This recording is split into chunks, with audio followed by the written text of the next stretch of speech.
Sherlock Holmes is one of the most recognized names in fiction, for good reason. Anytime this character is involved, you know you're going to be in for an intellectual and often emotional ride. I've read a few of the books, seen a few movies, and have watched several television shows on the subject, but I haven't yet played a game. Well, not until a few days ago anyway. Join me as I recount my experience with the XboxEra preview of Sherlock Holmes Chapter 1.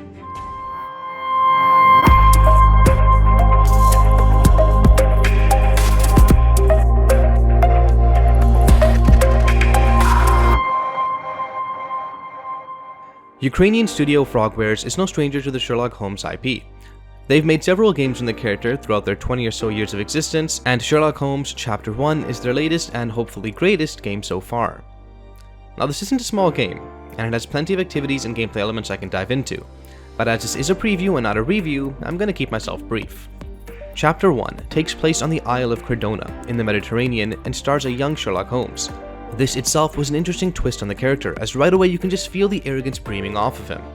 Sherlock's primary reason for coming to the Isle was to visit his mother's grave, but he soon finds himself wrapped up in the mysterious circumstances of her death. Accompanying him on this journey is his close friend, John, who has his own place in the story and gameplay. Speaking of gameplay, as this was my first time playing a game like this, I wasn't quite sure what to expect. In Sherlock Holmes Chapter 1, you spend most of your time exploring the environment, looking for clues/evidence, and obtaining information from the people around you. In this preview, for example, I first solved a mystery about a stolen diamond. I spoke with the relevant parties of the theft, such as the victim and the accused, and investigated every clue I could find. All of this information was saved quite handily onto a notebook that I could easily access. Once you find a piece of evidence, you can pin it to the screen, which allows you to ask anyone around you specifically about this object or information.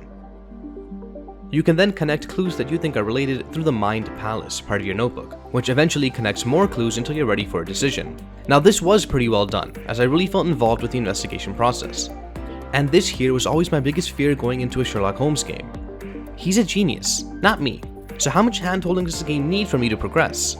I'm happy to say that Chapter 1 doesn't really hold your hand, at least not if you don't want it to. It does have a wide range of difficulty options, including separate difficulty sliders for combat, and for the most part lets you make your own conclusions based on what you found.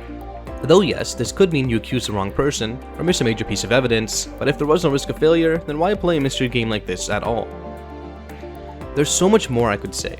Each aspect of the investigation is almost a minigame of sorts. There's combat when it's deemed necessary for the story, the Isle of Cardona is vast and full of interesting characters, and throughout all of this, you're in the feet of a young, arrogant, and eager Sherlock Holmes.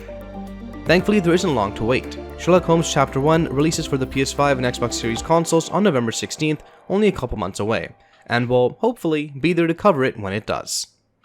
Thank you for watching.